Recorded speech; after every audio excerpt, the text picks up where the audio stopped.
معجون الفريز بوصفة سهلة على الاخر.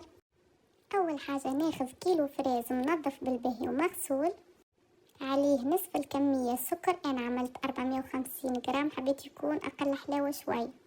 نحطهم في كسرونة ونخلطهم بالباهي من غير ما نضيف لهم حتى شيء. نغطيهم ونخليهم يرتاحوا أقل حاجة ساعتين حتى يطلع الماء متاعه الكل.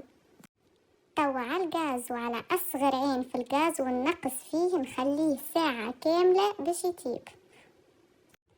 أول ما نشوفه بدا يغلي نعصر عليه نصف كعبة قارص، ونبدأ نحي في الكشكوشة اللي يطف الكل باش تساعده باش يصبر مدة أكبر، ونخليه يطيب باقي الساعة.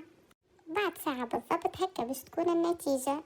توا ناخذ الميكسور بعد ما طفيت الغاز ونرحيه بالميكسور بلانجون حتى نوصل للقوام هذايا، ونرجعه للغاز 5 دقائق هكا ونطفي عليه ديريكت وهو سخون. نصبه في دبابس باللار مغسولين ومعقمين ونسكرهم بالباي ونقلبهم باش يتضغط فيهم الهواء ويصبر مدة كبيرة.